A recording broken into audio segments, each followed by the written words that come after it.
स्वच्छ भारत मिशन के तहत देश के गली गली गांव गांव में जन जन को जोड़ा और आज स्वच्छता के प्रति इस आग्रह को 125 करोड़ भारतीय सफलतापूर्वक आगे बढ़ा रहे हैं।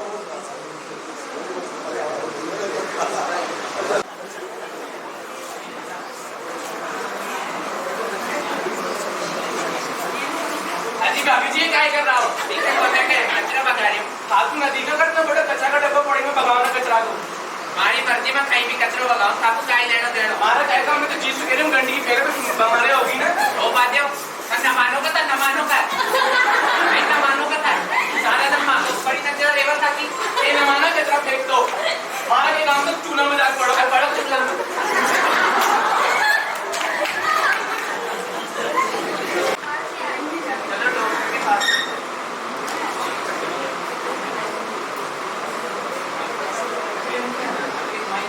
क्या हुआ बेटा आपको?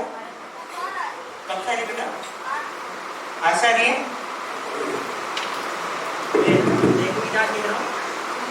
आप करवा देना अभी, है ना? और पैरासिटामोल टेबलेट लिख रहा हूँ, बाहर से मेडिकल से आप ले लेना, या फिर अभी मैं आपको देता हूँ।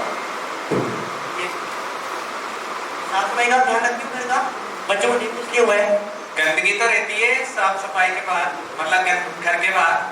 तो गंदगी रहेगी तो बच्चा स्वस्थ कैसे रहेगा आपका? ठीक है डॉक्टर साहब, अब से ध्यान रखेंगे। बिल्कुल ध्यान रखिए आप गंदगी का। आसपास बिल्कुल हाइजेनिक रहना चाहिए आपके घर के आसपास। थोड़ी सी भी गंदगी होगी मच्छर उत्पन्न होंगे और वहाँ पे बच्चों को बीमार करेंगे। ठीक है, आपको ध्यान रखना है चीज का। ठीक है, ये टेबलेट ले जाओ, सुबह शाम खिला देना। चल बेटा।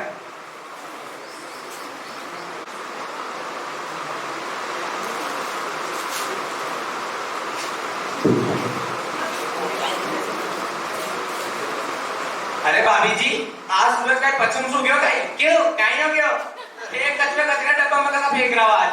अजी भाभी जी कहीं बताऊं खाना है वो बोले हो क्यों बोले अगर कहीं नहीं भाभी जी, वो थोड़ी तबीयत खराब सी होगी तो डॉक्टर का लेर बताया तो डॉक्टर साहब ने इन्फेक्शन बता दिया।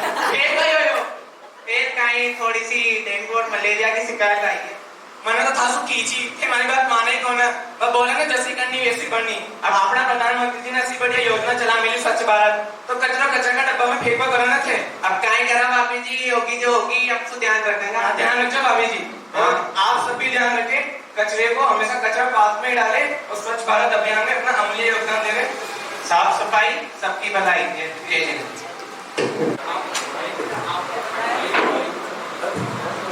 हाँ मैं आ गया। आपको पता है हमें खाला की निगाह में जाना है। मैंने तुझे कितनी बार कहा मुझे समय नहीं है ऑफिस में से। आप पहले भी निगाह में नहीं आए थे। मुझे ऑफिस से समय नहीं है। आप हमेशा गैरदारी करते हो। आप अपने परिवार वालों के निकाह में चले जाते हो और मेरे परिवार वालों के निकाह में नहीं चलते हो। मैं आयशा तुम्हारी रोज रोज की बकबक से तंग आ गया हूँ, इसलिए अभी मैं तुम्हें छोड़ दूंगा। अब तो आपको मेरी बातें बकबक लगने लग गई है। हाँ तो मैंने तुम्हें कहा ना आयशा मुझे परेशान मत करो, मुझे निकाह में नहीं जाना, मुझे समय नहीं है। आपको निकाह में चलना ही होगा। नहीं मैं निकाह में नहीं जाऊंगा। अगर तुमने एक बार और निकाह की बात की तो मैं तुम्हें तलाक दे दूंगा।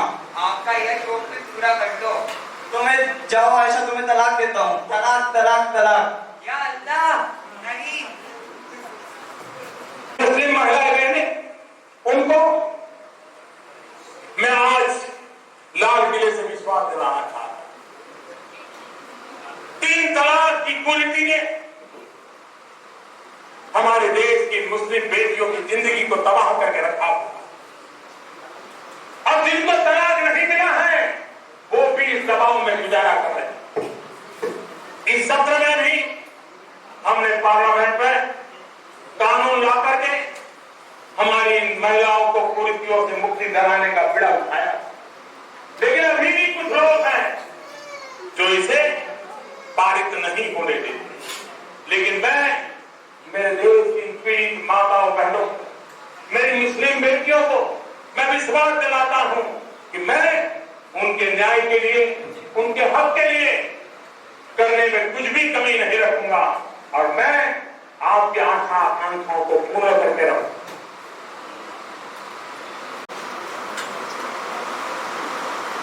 2 किलो मिठाई पैक कर दो ना, काजू कतली पैक कर दो। कितने रुपए मिलते? भाई साहब पैसे कहाँ गए मेरे? भाई साहब पैसे कहाँ गए? 2 किलो बूंदी के लड्डू पैक है। खाए पैसे? ये पैसे हुए।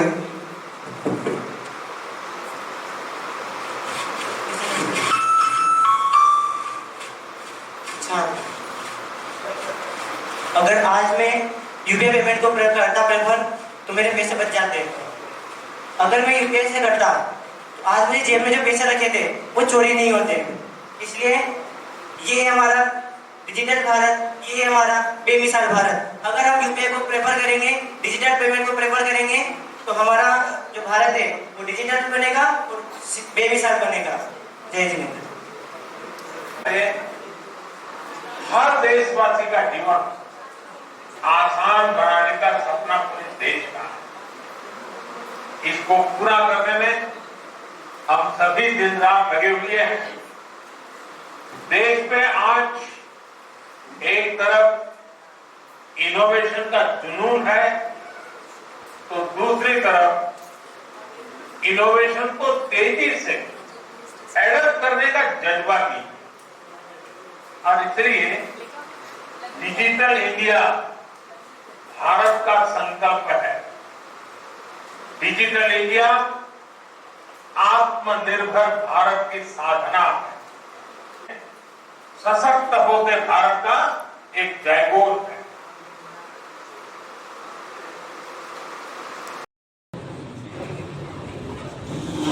ये मोदी सरकार जो हमेशा से कश्मीर और भारत को अलग करना चाहती थी। हमने कभी कश्मीर के लोगों से पूछा है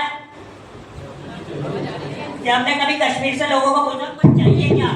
ये हमेशा अपनी सरकार अपनी मनमानी करती है। क्या सरकार अपने भारत में पीओके को भी शामिल करेगी? अध्यक्ष महोदय, ये अपोजिशन भारत की जनता को भटकाना चाहता है। कश्मीर का भारत में मिले, ये आवाज वहां से उठ रही है। वहां के लोग अलगाववाद और आतंकवाद से परेशान हैं। क्या विपक्ष पीओके को भारत का हिस्सा नहीं मानता? क्या बात करते हैं आप? क्या पीओके भारत का हिस्सा नहीं है? क्या बात करते हैं? जान दे देंगे इसके लिए, जान दे देंगे। भारत को मंजूर नहीं है।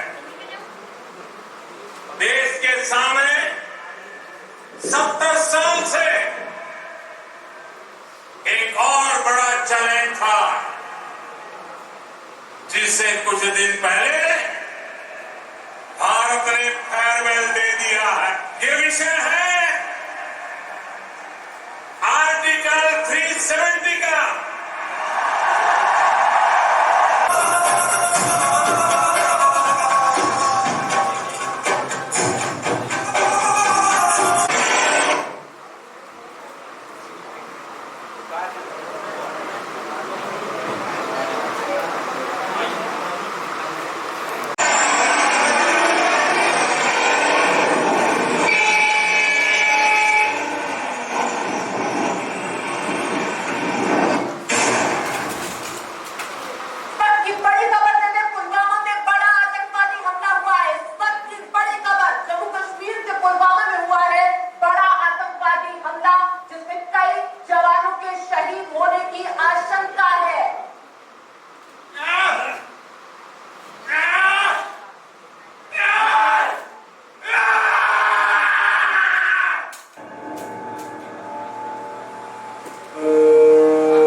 बताता है